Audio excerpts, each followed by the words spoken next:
જય શ્રી કૃષ્ણ, રાધે રાધે. કેમ છો બધા? મજામાં જ હશો. ખૂબ દિલની ઈચ્છા આશા છે કે બધા જ આનંદમાં મજામાં હશો. ચાલો, હું અને મારો પરિવાર બધા જ ખૂબ જ આનંદમાં છીએ. ચાલો, ત્યારે તમને બધાને ખબર જ છે કે હમણાં અમારી ખુશ્બુબેનના મેરેજ આવે છે, એટલા માટે થઈને રોજ જે ગીતો ગવાય છે. પણ આજના દિવસે તો અમે બહાર શેરીમાં જ નીકળી ગયા જુઓ ગીત ગાવા માટે થઈને. સરસ મજાનો મંડપ રોપાયો છે અને બધા જ અમે એન્જોય કરીએ છીએ, ગીતો ગાઈએ છીએ.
ખૂબ જ ગીત ગાયા, મોજ કરી, મસ્તી કરી.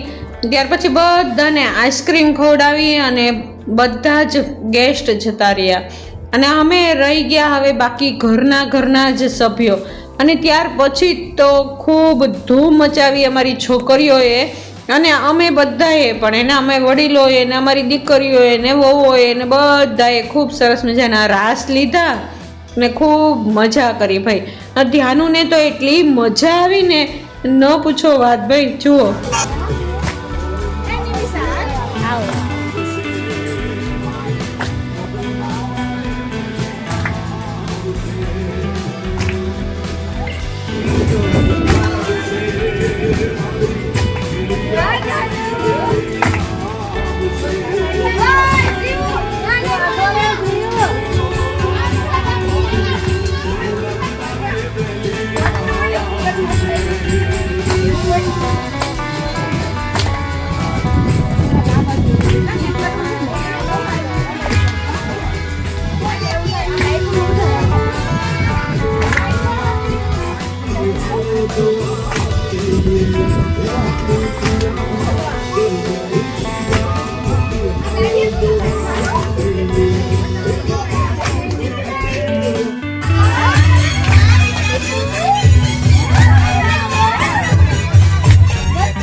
આ સવારથી સાંજ કેમ પડી જાય ને ખબર જ નથી પડતી. હમણાં અમે બધા જ સાથે હોઈએ છીએ, અમારા આખો પરિવાર, અમારી બેનો દીકરીઓ બધા જ સાથે હોય છે. ટાઈમ ક્યાં જતો રહે ને એ જ ખબર નથી પડતી. અને આખો દિવસમાં તો કેટલી વખત ગીતો ગવાતા જ હોય, પણ રાત પડે ને સ્પેશિયલ ટાઈમ કાઢી લઈએ અમે ગીતો ગાવા માટે અને રાસ રમવા માટે.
મજા આવી ગઈ, બધા ભેગા હતા એટલા માટે થઈને ખૂબ જ આનંદ કર્યો. અને ચાલો, જે રાસ લઈ શકતા હતા એ બધાએ રાસ લીધા અને બાકી બધા બેઠા હતા. સાથે સાથે એક બાજુ મહેંદી પણ મુકાઈ છે અને સાથે સાથે એક બાજુ રાસ પણ રમાય છે. ચાલો, હવે બધા જ થાકી ગયા છીએ અને હવે મળશું અમે બીજા દિવસે. એને જો બેન મહેંદી મૂકે છે એને સરસ મજાની મહેંદી પણ મુકાઈ છે. બે બહેનો આવ્યા છે મહેંદી મૂકવા માટે થઈને. જેને હજી બાકી રહી ગઈ છે એ લોકો બધા મહેંદી મૂકે છે અને જે મહેંદી મૂકી લીધી છે એ બધા જ રાસ રમે છે. ચાલો ત્યારે ફરી પાછા મળીએ આપણે બીજા દિવસની સાંજના સમયે. આ સમય તો ખૂબ જ સરસ મજાનો ગયો, પણ હવે મળીએ આપણે બીજા દિવસના સાંજના સમયે. અત્યારે બધી જ તૈયારી થઈ ગઈ છે અમારી નીકળવાની. અમે લોકો જઈએ છીએ ગોંડલ, સામે જ તે મેરેજ કરવા માટે થઈને. એ લોકોએ અમને ખાસ આમંત્રણ આપ્યું છે કે તમે લોકો અહીંયા આવો મેરેજ માટે થઈને. તો અમે લોકો ત્યાં આગળ જઈએ છીએ. જો રાજુભાઈ અને કમલેશનો બંનેનો ફોટો પણ રાખ્યો છે અને બધો જ સામાન તૈયાર છે. હવે થોડી જ વારની અંદર અમે બધા જ નીકળી જશું. ચાલો, અમારી ખુશીબેન પણ એકદમ તૈયાર છે. જો કેટલી સરસ મજાની મહેંદી મૂકી દીધી છે અને સામાન પણ રેડી છે. બધા ઘરના સભ્યો ખાઈ પીને એકદમ રેડી થઈ ગયા છે. આજે રસોઈ બનાવી જ નથી ઘરની અંદર. આજ આખો દિવસ નથી બનાવી અને બપોરે પણ બહારનું જમવાનું હતું અને અત્યારે પણ બહારનું જમવાનું હતું. અને અત્યારે ગટીપટીને તો જુઓ કેટલી મજા આવી છે ને કે ન પૂછો વાત. કારણ કે જો આવા પ્રસંગ હોય ને એટલે કોઈ રોકવાવાળું ને ટોકવાવાળું હોય જ નહીં, એટલે બાળકોને તો એટલી મજા આવે ને. ચાલો, અમારા બહેનો પણ બધા જ રેડી છે. સામાન બધાનો ભરાઈ ગયો છે. થોડીક વારમાં હમણાં હાકલ થશે એટલે બધા તૈયાર થઈ અને બસમાં બેસી અને અમે બધા જ પહોંચી જવાના છીએ ગોંડલ સિટીની અંદર. ચાલો, અમારા ખુશ્બુબેનના માસી છે. જો કેટલી સુંદર મહેંદી મૂકી છે. એમણે આજે મહેંદી મૂકી છે. જુઓ હાથમાં અને પગમાં કેટલી સુંદર મહેંદી લાગે છે કાંઈ. ચાલો, બધા જ રેડી થઈ ગયા છે. માસીબાનો તો હરખ જ કાંઈક અલગ હોય ભાઈ. ચાલો, બહારના જેન્ટ્સ લોકો પણ બધા તૈયાર છે. થોડીક વારમાં જમી કારવી અને બધા જ નીકળી જશું ઘરેથી અને નીકળી જશું બધો સામાન બસમાં ભરી અને જવા માટે. ચાલો, તૈયાર થઈ ગયા, જમી કારવી અને ફ્રી થઈ ગયા છીએ. અત્યારે બધા તૈયાર થઈ ગયા, ડ્રેસ ચેન્જ થઈ ગયા. મારી ખુશીબેન પણ તૈયાર છે. ઘણો બધો આનંદ તો છે, સાથે સાથે દુઃખ પણ છે. આ કેવો નિયમ બનાવ્યો છે એને આ દુનિયાએ કે 20 વર્ષની દીકરી કરી હોય, કેટલો લાડ પ્રેમથી મોટી કરી હોય અને એને વળાવી દેવાની સાસરે, અને ત્યાર પછી આ ઘરની અંદર ખાલી મહેમાન તરીકેનો જ કરે. એને ભલે ઘર તો કહેવાય પણ પિયર ઘર કહેવાય. સાસરી ઘર એ પોતાનું ઘર કહેવાય. એને પણ 20 વર્ષથી અહીંયાની અહીંયા જ હોય, નાની મોટી અહીંયાની અહીંયા જ થઈ, સુખ દુઃખ બધા અહીંયા જ જોયા, પણ આ ઘર છોડીને આખિરકાર જવું જ પડે. તો ખુશીબેનનો પણ એ ટાઈમ આવી ગયો છે અને છેલ્લી વખત આ ઘરની અંદર સરસ મજાના દીવાબત્તી કરે છે અને માતાજી પાસે પ્રાર્થના કરે છે આગળની સફર ખૂબ સરસ મજાની શુભ હોય એવા આશા સાથે ખુશીબેન વિદાય લેશે.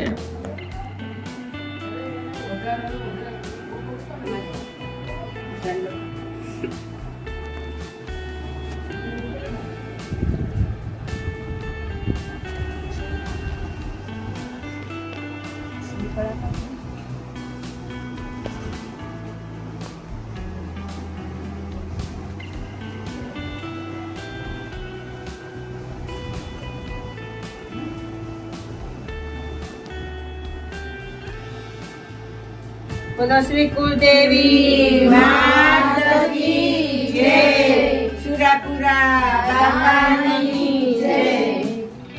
કોણી તારા નારે. આ એટલી વસમી વેળા હતી ને કે ન પૂછો વાત. ખુશીની આંખમાં પાણી કોઈ ન જોઈ શક્યું. એને ખુશીએ પાછું ફરીને એક વખત જોઈ લીધું મારું ઘર. એને જે ઘરની અંદર નાનીથી મોટી થઈ, જે મા બાપની સાથે નાની મોટી થઈ, જે ભાઈ ભાંડડાની સાથે મોટી થઈ, એ ઘર છોડીને આખીરકાર જવાનો સમય આવી જ ગયો. અને આ ઘર છોડીને અમે આવી ગયા અત્યારે ગોંડલ સિટીની અંદર. અમે બસમાં બેસીને આવ્યા છીએ અત્યારે. અને અમારા વેવાઈ વેલાએ અમારું એટલું સરસ મજાનું સ્વાગત કર્યું ને. અમારા વેવાઈ એટલા સારા મળ્યા છે ને અમને. કેટલા પુણ્ય કર્યા હશે અમારી ખુશીએ, ત્યારે આવું સરસ મજાનું સાસરું મળ્યું છે. અમને જોઈ અને જાણીને જ ખબર પડી ગઈ કે અમારી ખુશીને આંખમાં એક પણ આંસુ ક્યારેય નથી આવવાનું આ ઘર પરિવારની અંદર. લગભગ રાત્રે 12 વાગે અમે પહોંચ્યા હશું ગોંડલ. અને 12 વાગ્યે એ લોકો અમારા સ્વાગત માટે તૈયાર હતા. અમને ઠંડુ પાયું, અમારી સાથે બેઠા, વાતો કરી. અને ત્યાર પછી એ લોકોએ અમારી પાસેથી રજા લીધી. અને આ છે બીજો દિવસ, માંડવાનો દિવસ છે. જો ખુશીબેન અમારી તૈયાર છે અને માંડવાની વિધિની તૈયારી શરૂ થઈ ગઈ છે. ચાલો અમે બધા જ રેડી છીએ અત્યારે. ચાલો હું તમને આગળના વ્લોગમાં બતાવીશ માંડવો અને મેરેજમાં અમે કઈ રીતે એન્જોય કર્યું અને કઈ રીતે અમારો આ પ્રસંગને અમે ઉકેલ્યો છે. ચાલો આવો રહ્યો મારો આજનો આ વ્લોગ. તમને કેવો લાગ્યો? જરૂર ગમ્યો હોય તો લાઈક, શેર અને સબસ્ક્રાઈબ કરી દેજો. કાલ ફરી વખત પાછા મળશું. ત્યાં સુધી જય શ્રી કૃષ્ણ. રાધે રાધે.